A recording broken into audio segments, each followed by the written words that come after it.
Okay, so if you remember, the vast majority of our genetic material is located in our nucleus of our cell.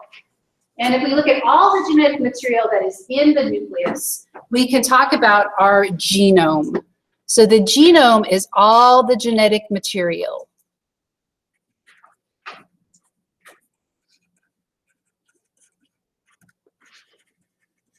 So it could even be a little bit in the mitochondria. So it's all the genetic material in a person's cell. Right? So remember that because we start off as a single fertilized egg, a zygote, that all of the genetic material in all of our cells is identical pretty much. So if you looked at a pancreas cell, if you looked at a skin cell, if you looked at a neuron, they would all have the same genome, okay? The only exception to that would be if people are chimeras, and we might talk about that. Chimera is when a person had a twin in utero, and they absorb the twin, and they actually become two separate cell lines in their body, right? But in general, we have the same genome, right? So each individual has its unique genome. Now we can look at a gene, and a gene is a piece of DNA that codes for a protein.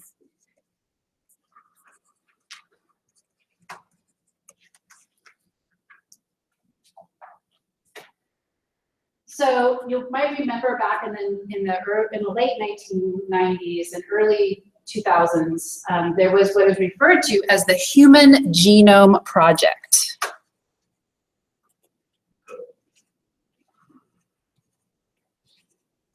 And for that project, what they wanted to do is they wanted to sequence all of our DNA.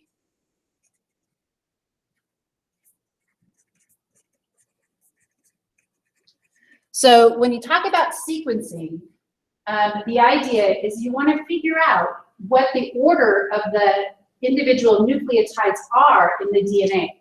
So a sequence of DNA is like A, G, T, C, C, A, T, T, G, right? That's what a sequence of DNA is. So it's just looking at the order in which the A's, the G's, the T's appear, right? And they have done this for things like fruit flies, right? So you can look, there's a big book. It's the whole genome of a fruit fly. So when they looked at the sequence of the human DNA, they discovered that we have 3 billion what are called base pairs.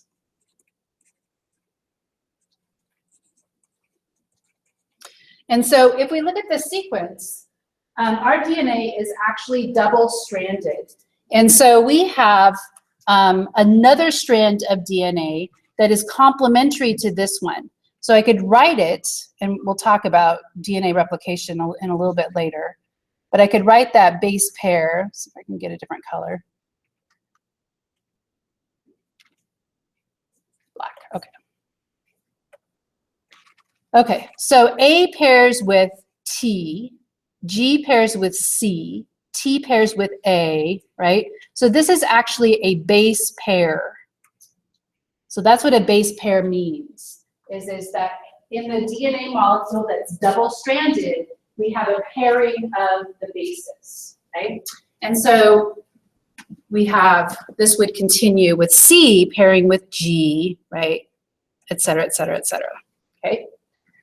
Okay, so we have 3 billion base pairs, and they thought that we would have a lot of genes when they were doing the human genome, because we have a lot of proteins. So if you think about all the proteins in our bodies, there's something like, there's at least over 100,000, maybe even like close to 200,000 different proteins in our body. But what they've discovered is that there are only about 20,000 genes, right? So that was actually in 2001 when they announced this. It was actually very startling to everybody. And we actually have fewer genes than some organisms like fish, right? Or other birds, for example. Some birds have more genes than us. And so the question is why do we have so few genes if we have so many proteins? And that's the question we're kind of going to talk about today, right? So we have, with molecular genetics, what we called the central dogma, right? So dogma is a belief that was held for a long period of time, and we've actually kind of overthrown the central dogma. And the central dogma is that one gene equals one protein. Right? And so if we have 100,000 proteins, or 100,000 plus proteins, right, then this central dogma cannot be true. Right? So we're going to talk about why it is not true and what we've learned since then about the genome, our genome, since 2001 when they first published the human genome. Okay.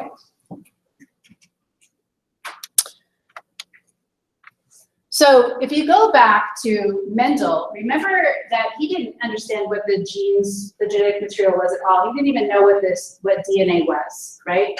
And so when we look at when early in the 1950s, people still didn't really know what the genetic material was. And so we can state things that the genetic material must be capable of doing, and then we can answer that question by looking at how DNA does that, okay? So the genetic material must be capable of, 1, making a copy of itself.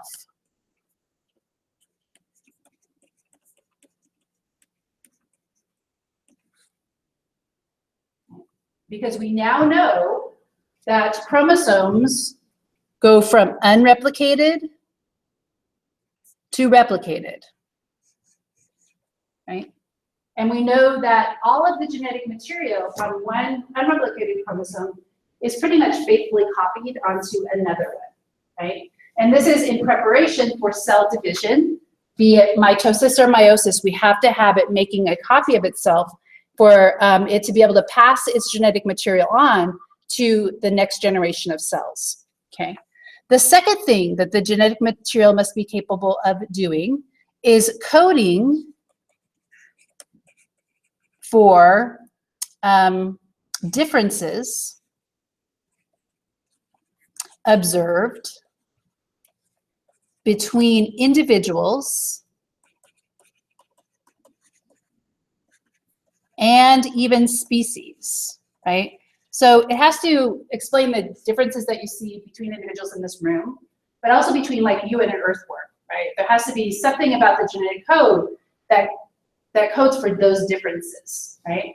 And so we now know that proteins are really powerful biological molecules, and we also know that some genes get turned on and turned off at different times, and that determines how development occurs.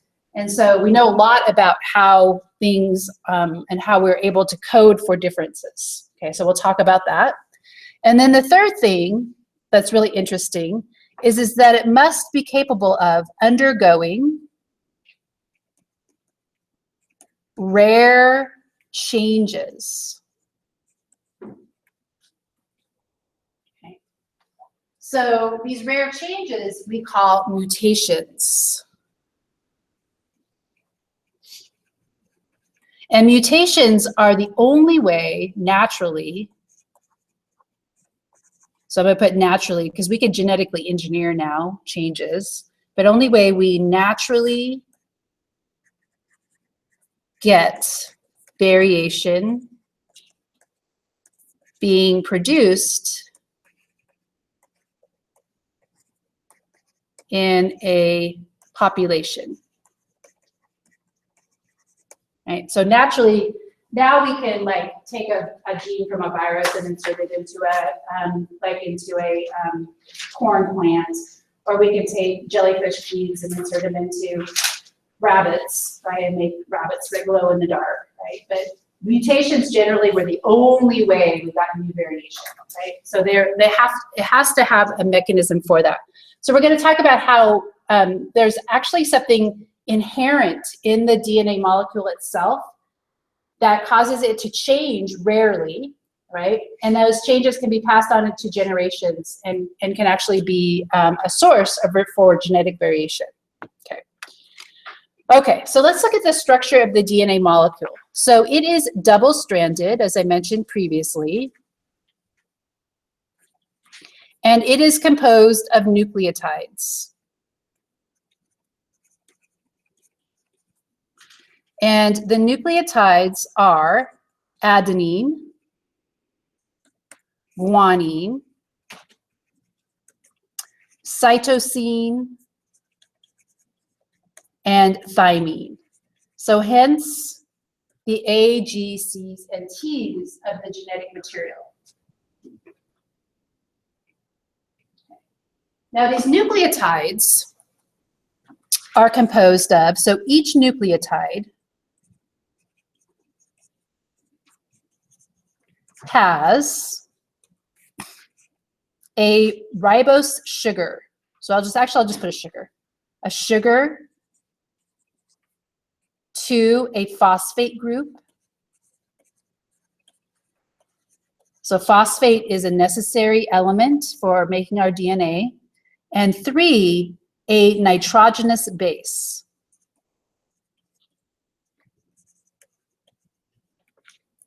Okay, so that's what so our genetic material has sugar in it. And it's actually the sugar and the phosphate group that make up the backbone of the DNA molecule, or the ladder, the rungs of the ladder. So they say that this is like the backbone, sometimes they call it, or it could be like the rungs of the sides of the ladder.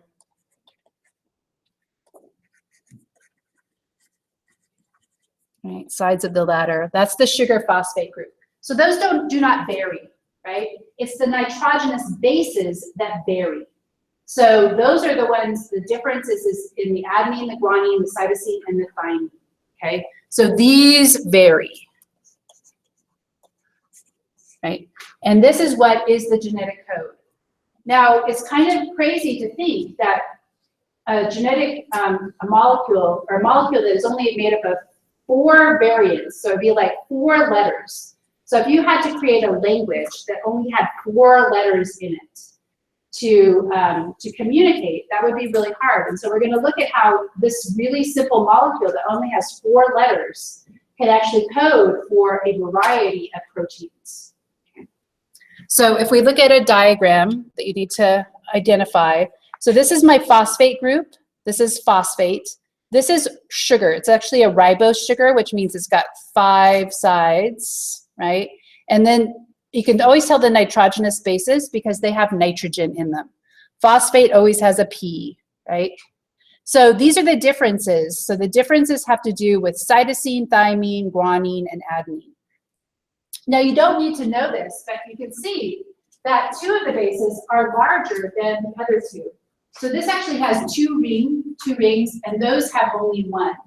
And so the way that they would have to pair up if it was double-stranded is you couldn't have guanine and adenine coming together because that would make the molecule bulge, right? And cytosine and thymine would make it abnormally skinny. So to keep the molecule straight, guanine always pairs with cytosine, and adenine always pairs with thymine. Okay? You do not need to memorize which ones are which ones are purines and which ones are pyrimidines. Okay? So if we go back, we would say that we have a rule, and this is actually Chargaff's rule. It's kind of a famous rule. Is there only one F? I think so, Chargaff's rule. And this is A pairs with T and G pairs with C. Okay. So you need to know that because I could give you a strand of DNA and say, what's the complementary pair? And you would say, oh, well, I know that A pairs with T, right, and G pairs with C, so I can figure out what the complementary strands are, okay? So if we look at the 3-dimensional structure, notice that it is double-stranded, but it is also spiral, right? So it's actually called a helix. And so the whole molecule pivots on an axis, and then between the nitrogenous bases, guanine and cytosine, for example, we have these types of bonds, which are hydrogen bonds, right? And we learned previously that hydrogen bonds are weak, right? So in 1953, when they published this model of the DNA molecule, it was Watson, James Watson and Francis Crick, right? They published this model, and they saw right away how weak it is in the middle, and so how this probably has to come apart, the strands have to come apart, and how they could actually, the DNA molecule could replicate itself by causing the strands to come apart, and each strand serving as a base, as a template for the production of a new strand. Okay.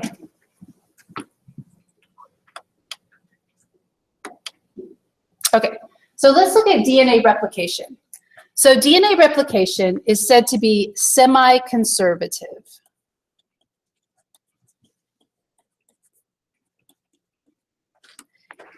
Meaning that we preserve one parental strand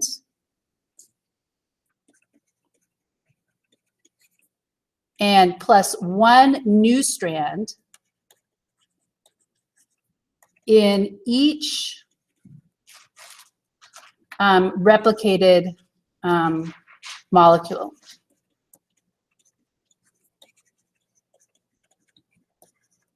Right? So if I have a strand here, and these are my rungs of my ladder. So let's say that's A, T, C, right? And this is the parental strand. And using Chargaff's rule, I can figure out A always pairs with T always pairs with A, C always pairs with G, right? So that's my parental strand. So the sides of the ladder are the sugar and the phosphate, and then these are the nitrogen spaces, and then this would be like the dotted line. Those are the hydrogen bonds, right? So in the next, when this replicates, what happens is that the DNA molecule pulls apart, right? And one parental strand is maintained, and then one new strand is produced, right? Right. So that is why it's said to be semi-conservative. So one parental strand serves as the template. So I would say this is my template. Right, that's my template, and that's my new strand. Okay. Now there are enzymes involved in producing this mechanism of DNA replication. And so, for example, we have an enzyme called helicase. And helicase unwinds the DNA molecule.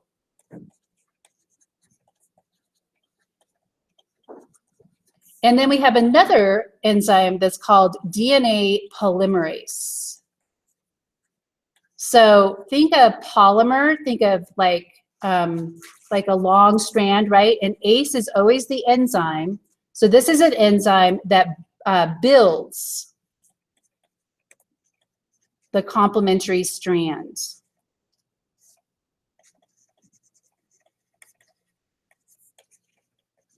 So this whole process is driven by enzymes that go in and interact with the genetic material.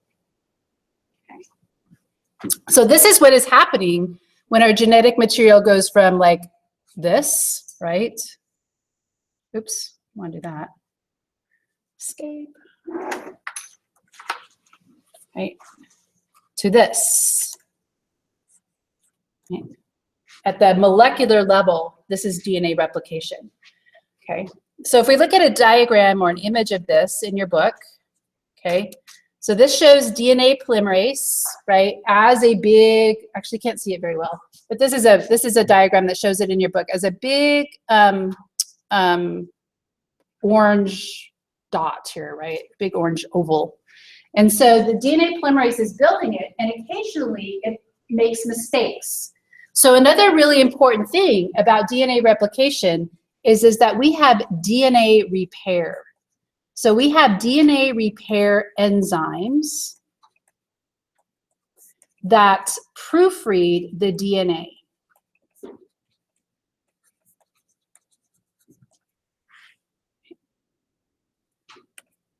they cut out mistakes and replace them with the proper nucleotide. So they cut out, it's called excision, but they cut out mistakes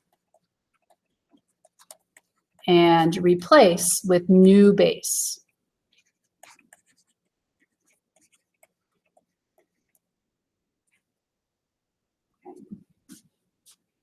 This only actually happens in eukaryotic cells. In bacteria, they do not have the ability to repair their genetic mistakes. And so bacteria will mutate much more rapidly, and so will our mitochondria. So in our mitochondria, we do not have enzymes that proofread and check for mistakes for after replication. Like when a mitochondria wants to reproduce and produce a new one of itself, it has to copy its genetic material. And so there's more mutations. So there's also some genetic diseases that are caused by defective DNA repair, right? And one of them is that rapid aging disease. You've probably seen people, it's called progeria. And these little kids, right, start to grow old, right? And so by the time they're 8, they look like they're 90, right? And it's because their genetic material is mutating and there's no way to proofread it because they have a defective gene that codes for a proofreading enzyme. Okay, so that's another thing that takes place in replication is that proofreading. Okay, now if we look at the new world of DNA testing, you probably have heard that there is on-demand consumer genetic testing. So on-demand consumer genetic testing. And one such place is a place called 23andMe. And it was in the news recently because the FDA actually shut it down for a while because they were concerned that the information that they were providing to people was making them make perhaps bad, poor health decisions. It was kind of strange, but the idea was that you needed to have a doctor providing people with this information, and that if you went just directly to and you got your genetic test, then you might make some bad decisions about it. Anyway, so 23andMe was shut down, but it is back. And so one of the things that you can do is you can get your DNA tested by, and I'm not proposing that you do this, but if you're interested, this is a genetic test, right? And it comes in a little box, and all you do is you spit into it. So you create some saliva, you spit into it, you send it off, right? And then what they do is they analyze it. And the way they analyze it is they're looking for particular strands of DNA. And they use what are called DNA chips. So they're looking for particular strands of DNA that are known to code for particular traits. And so you can get the Ancestry service for only $100 or $200. You can actually do the health. And I actually was able to do this prior to them changing, the FDA kind of getting involved in this business and kind of changing what they could provide. And so if I look at my 23andMe results, okay, so this might be something that you would see. This is for me, right? It's a lot less information, and specifically, it doesn't give me any information about genetic diseases, right? So it doesn't give me like information that I might be a carrier for a particular genetic disease. So the FDA kind of decided that we couldn't have that information without going through doctors, okay? But the Ancestry you might be kind of interested in, because the Ancestry gives you information about where your genetic group came from. So I'm primarily Northern European. There's not a lot of genetic variation, right? So this is me, right? So this is where I am primarily from. I have like, I don't know what the deal with a little bit of East Asian and Native American. I'm not sure where that fits in, but so you can see, you could do your Ancestry. There's also abilities to connect with other people that are closely related to you. And so you might find, third or fourth cousins using this tool. The haplotypes are kind of interesting because haplotypes refer to the mitochondria. So maternally, I can look at my mitochondria and I am of a particular group, right? And so my maternal group is my mitochondrial type, because remember that we only inherit our mitochondria from our mother, right? And so this traces back to a single mutation in a specific place, right? So I could look at for other people that have this particular mitochondrial type mutation, right? And European Near East, less than 33,000 years ago or something, that was that mutation. So they actually use haplotypes to determine how closely related different populations are, right? So maybe different tribes in Africa, okay? And then you can also do, because I don't have a Y chromosome, my maternal haplotype doesn't make any sense, right? But if you were male, you could see what your Y chromosome, what it traced back to, right? So we're looking at the sequences of the DNA on your chromosomes, right? So you can go back to the reports and it gives you information about some of your traits. So some of the ones that we looked at, it's like the ability to taste bitter, right? So I can taste that PTC. I can have, must be a different sweet taste. My ability to smell asparagus, right? So this is what you kind of get now. It's not all that interesting, but if you looked at what they would give you before, let's see if I can open this one up. Oh, really? Let's see, okay. Okay, so this is what you actually got before. The FDA shut them down for doing this. So like, for example, I could determine my risk for psoriasis, right? So I have a little bit propensity, right, to have psoriasis. My risk for other diseases like lupus is pretty low, right, compared to, and so what they do is, they want to get these huge databases so that they can find and look for particular sequences that certain groups of people have. So if you are a person with lupus, perhaps you share some similar genes, similar sequence with other group of people that have lupus. And so if they can build this database, perhaps they can then start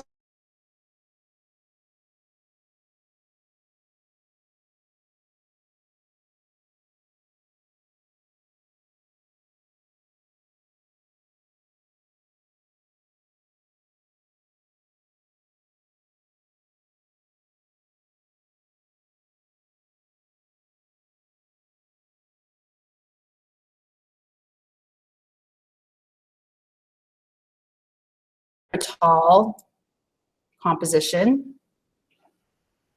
Forgot to show you that one. So it has been shown that we did interbreed with the Neanderthals, a species. So it was Homo sapien neanderthalensis, whereas we are Homo sapien sapiens, right? And so if we go back to this, if I can get it to work. Okay, here we go. So the Neanderthal is really interesting because only people that are from Europe will have Neanderthal genes that have their basis of their lineage in Europe, because the Neanderthals were in Europe, and then the African human, Homo sapiens sapien, migrated up there, and then they interbred with them, and then they probably outcompeted them, right? So they probably caused their demise. If you were of a lineage where you were in Africa, and your relatives never went to Europe, you have no links to Europe, then your Neanderthal genetic basis would be like 0, right? So it depends upon whether or not you're from Europe, whether or not your relatives interbred with that particular group. Okay. Are there any questions about that idea? Okay. So the way they do this is kind of interesting, is that they have what are called DNA chips. And so they compare your DNA, your single-stranded DNA, to a DNA chip. And so let me get the DNA chip up here.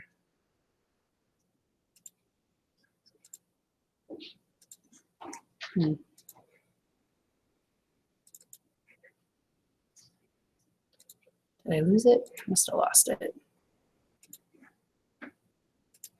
Must have closed something. Sorry. Let me see if there's something else behind here.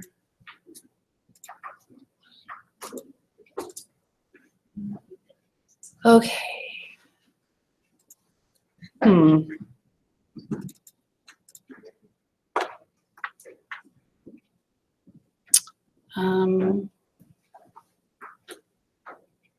not what I want to do. Oh, I had a cute video. Okay, here.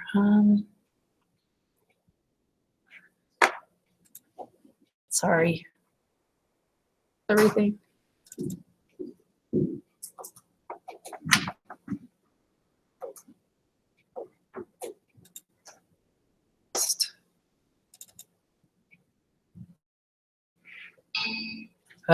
Okay, it's not going to work. Okay, anyway, so what they do is that they have these kind of DNA chips. They have a glass, right? And what they do is they adhere single-stranded pieces of DNA that have a particular variation. And so I'm going to oversimplify it here.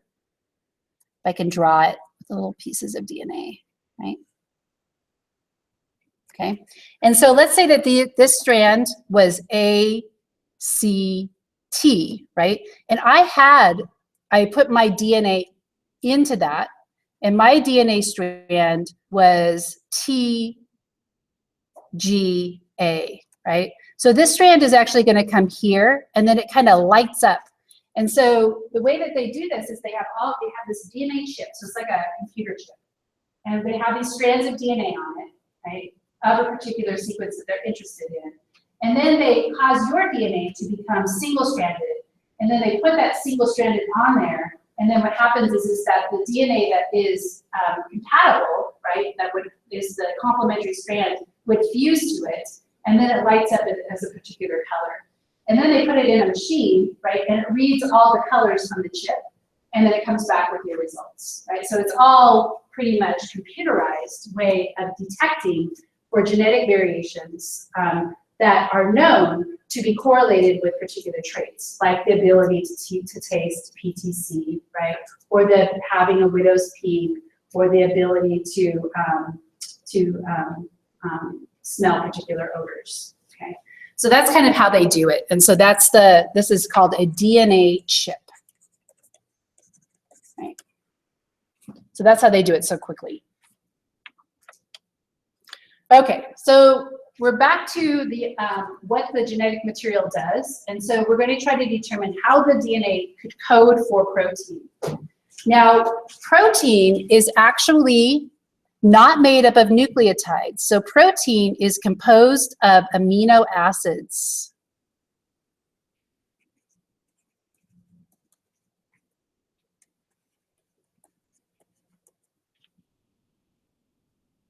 So it's composed of amino acids. And so we have to go from nucleotide language to the language of amino acids. And so the first step is what is called transcription. Okay, so transcription is making a copy of the information in the DNA. And so it would be like if you went into a library and you had all this reference material that you couldn't take out, right? And so what you would do is you would make a photocopy of what you wanted to leave the library with. So that's kind of like the process. So this takes place in the nucleus.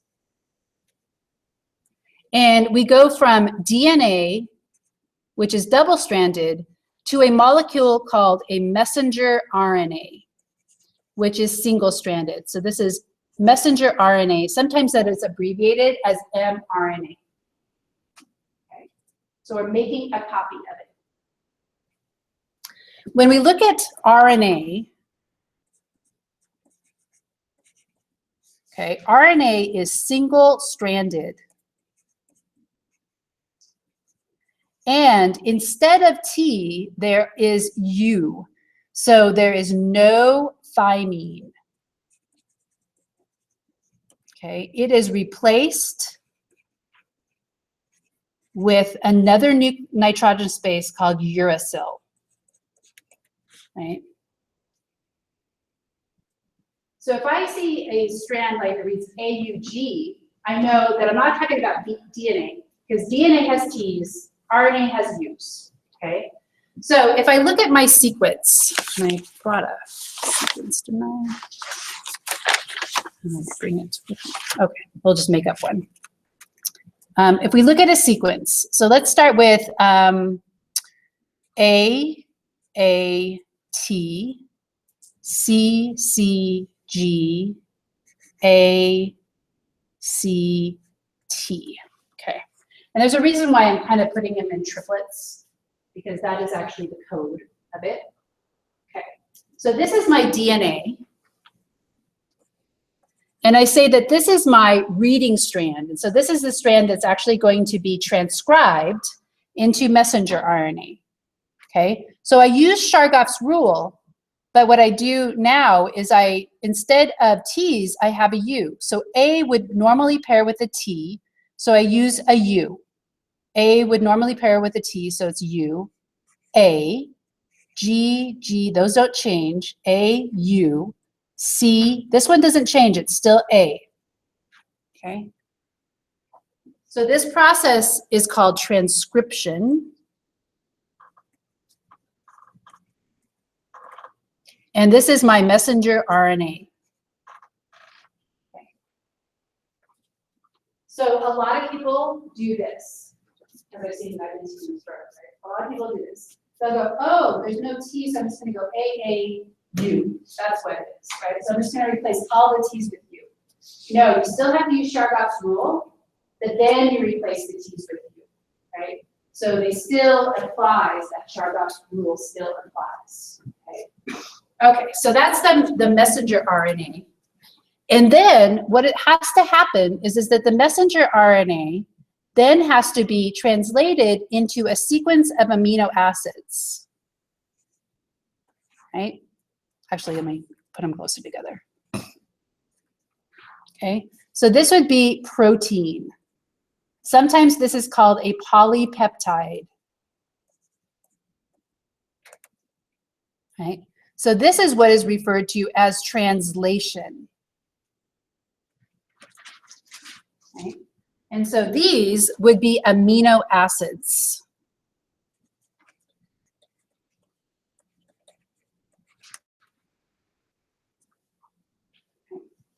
And well, you just not something that you memorize, the genetic code. It's a tool, it's a table that you use to determine which messenger RNA codes for which amino acid. Okay.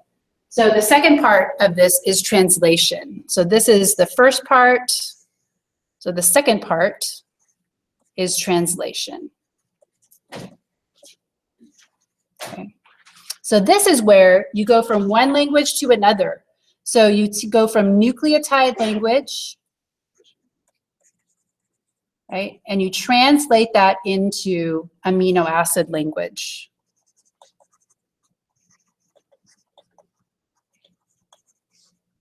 Right. So that's how I remember translation. It's always going from a completely separate molecule to a new type of molecule, right? Nucleic acid, nucleotides to amino acids, proteins. Okay. Okay, so let's look at this process. So this is my messenger RNA being produced. And instead of DNA polymerase, RNA polymerase is used, right? And we have the template strand is that which is going to be used to produce the messenger RNA. So this is the template, and then we have the production of the messenger RNA. So this is my messenger RNA, right? And so there's an enzyme that reads the genetic code and says, oh, there's an A here, and so that's going to pair with a U, right? And so it puts them together and creates a messenger RNA, okay? Now the messenger RNA are very large, and so we have what is referred to, I think it's on my next slide. We have what is referred to as messenger RNA processing. That's what I wanted to talk about. Okay. So messenger RNA processing. So this also takes place in the nucleus. Right. So our messenger RNA is very large. And so I could draw this looking like this. This is my strand of messenger RNA. And there's pieces of it that don't code for anything.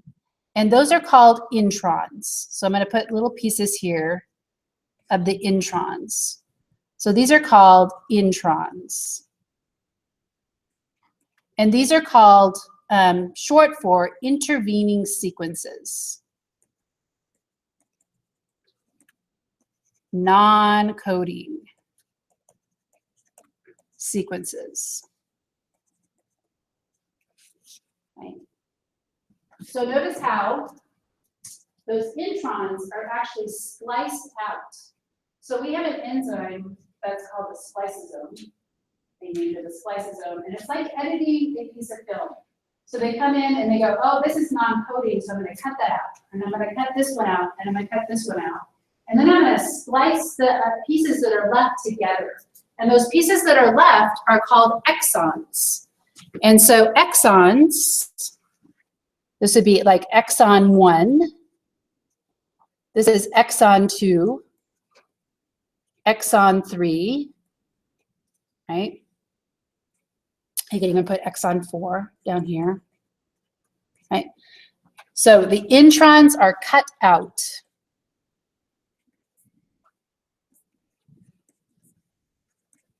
The exons are spliced back together.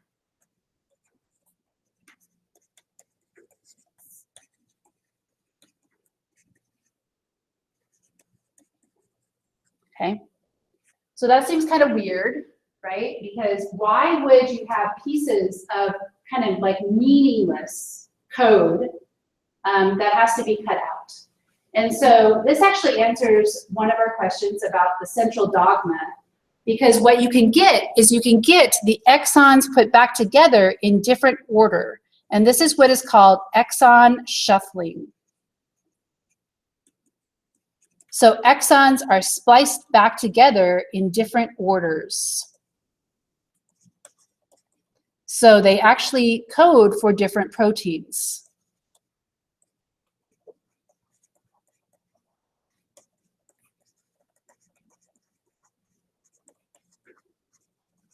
So like, for example, you could have E1, E4, E3, E2, right? So you just shuffle them, right? So the enzymes determine what order they go back into. And this will code for one protein, right? But we could also have E4, E3, E2, and E1, and this codes for another protein. So this is the same genetic material. This is the same gene. Okay. So exon shuffling helps to explain how we can only have 20,000 genes, but we can produce over 100,000 proteins. So that's one of the answers that came up with finding out about our genome. Okay. Exon shuffling.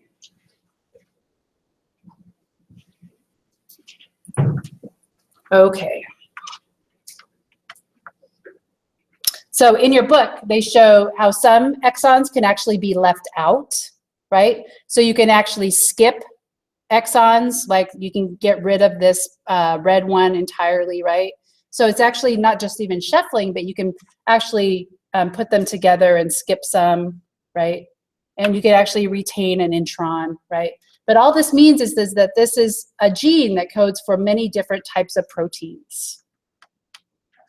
Okay, translation. So translation, it is necessary to have a tRNA. tRNA are small molecules that have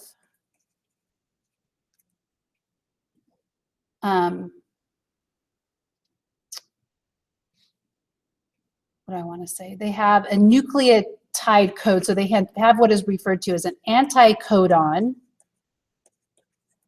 and an amino acid binding site. So this anticodon will make sense in a minute.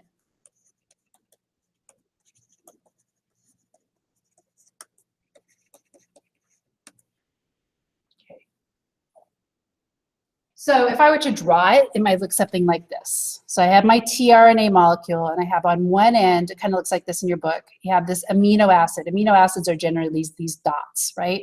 And then I have my anticodon, right? So I could say that this one is C, this looks like a G, sorry, CGA, okay? So this is my amino acid, right there, right? This is my anticodon is right there, okay? Translation takes place in the cytoplasm. So this tRNAs are in the cytoplasm. So the messenger RNA leaves, after it's been modified, leaves the nucleus and goes out into the cytoplasm. And it comes to ribosomes. So this translation takes place on ribosomes. Actually, I'm going to leave a little space here. So this takes place at ribosomes. And ribosomes are actually proteins themselves, but they have enzymes that it can attach to them that can help with translation, okay? So let me get a different color here, black. And this is my messenger, oops, I wanted black. Hide. Oh dear. There we go. Black. Okay, so this is my messenger RNA. Okay, this would be like my ribosome. Right, so that's my ribosome. Now, my messenger RNA has the codon. So it has a sequence of 3 nucleotides that are complementary to this. So what would C be? G, C. This is the tough one. What is it? Not T, U, right? Okay.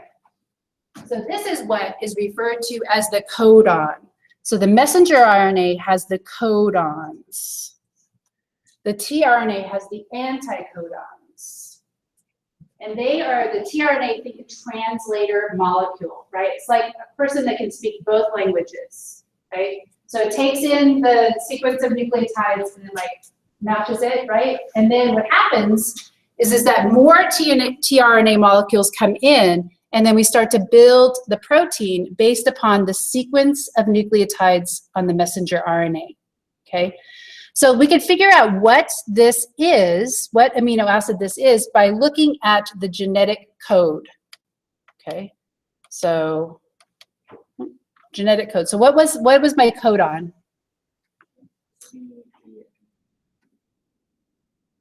CGA? No, it was a U. C what? GU? GCU. Okay. So G, C, U. Okay. So that is alanine. So you can kind of you could just look through the whole thing, right? Or this is like a matrix, right? So the first base, I go down here to G. My second base is up here, C, and then I would go U. So I know that that is alanine, right? So this is really cool because this genetic code is universal. So almost all organisms use this code. And this is why you can take like DNA from one animal and put it into another, and the machinery works, right? The cells just, oh, I know how to produce this protein, right? Because the genetic code is the same no matter what. So if on a test, I would give you the table of the genetic code. It wouldn't be something that you would never memorize, right? So GCU, so we can go back to our thing right here, and we would say that this is alanine, right?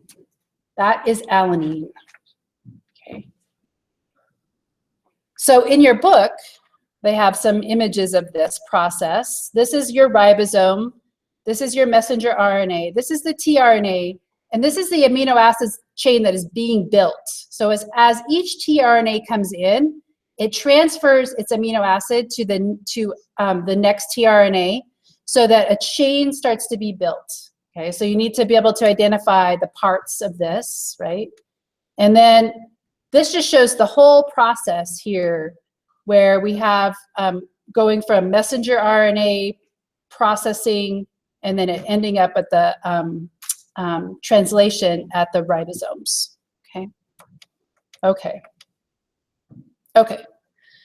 So the last thing I want to talk about a little bit is about the regulation of gene expression. So this is how genes are turned on or off.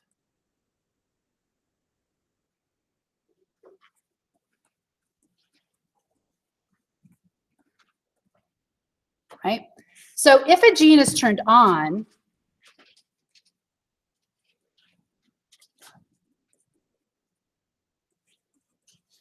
it is coding for, it is producing messenger RNA. So we'll just put, it is producing messenger RNA. Okay, so we actually looked at an example of this when we were looking at the gene that codes for lactase. So the example was lactase gene, right?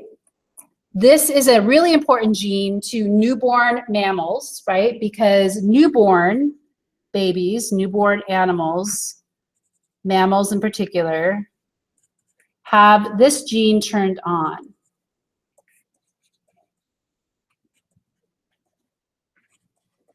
Right? And then in most of us, in the whole, if you consider the whole world, in most people, that gene gets turned off, right? So genes can be turned on early during your life, and then they can turn off later, right? And so that's the case with the lactase gene. Now, we talked about some Northern Europeans that have lactase persistence, right? And that means that the gene stays turned off, even as an adult. So we now know that we can actually switch genes on and off, right? Okay, so we could also look at the mechanism. And so one mechanism is the packaging of the DNA.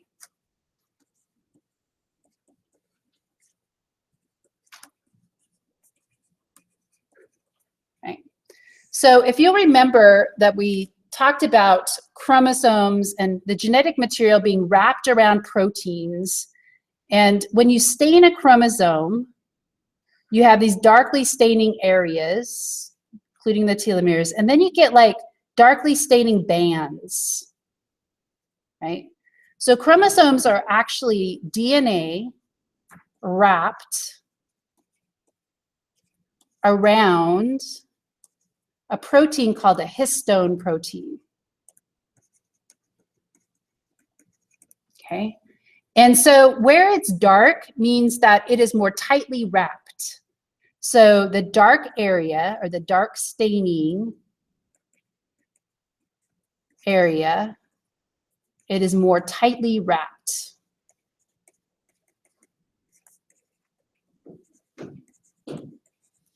And so this is what is referred to as heterochromatin. And it is generally non-coding. So that means that it is turned off.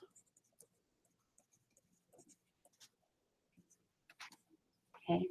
So generally, these places where it's dark, where we have dark bands, that would be where there is no way for the RNA polymerase to get in there, right, and to actually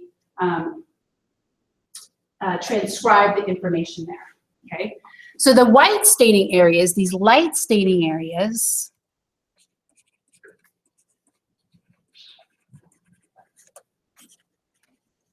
right, are said to be euchromatin, and they're less tightly wrapped.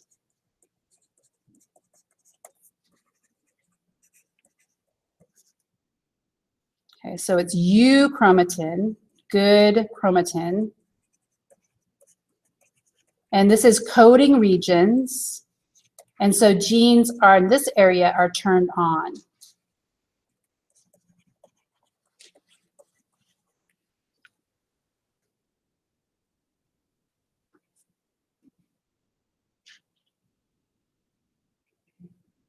So this is one mechanism by which we regulate which genes get turned on and off. It's not the only mechanism, it's just one of the mechanisms. Okay.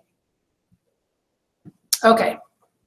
Another mechanism is what is referred to as methyl tags. So methyl tags, and a methyl is CH3. So that's a methyl group, are added to the DNA and can turn genes on or off.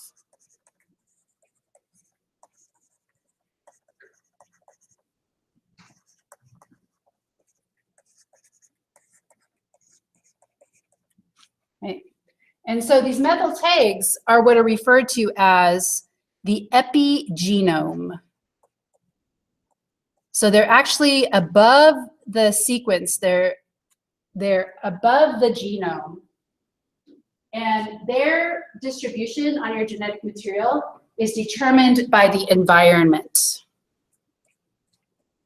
And so we're going to talk about, for example, how the environment, like smoking cigarettes, might turn some genes on, might turn other genes off, right? And so we're going to talk about how the epigenome can also be passed down through from parent to offspring. And so some people liken it to how you can inherit traits that your parents have acquired. They've acquired a particular epigenome, and how you can inherit those traits based upon the epigenome. So it's a little bit, it's above the genome level. And so I had a video for that, but I can't access it. So we'll show that to you, or I'll show that to you on Monday, okay? Okay, so that is it for today. Did everybody get their exam back? Anybody come in late? Oh,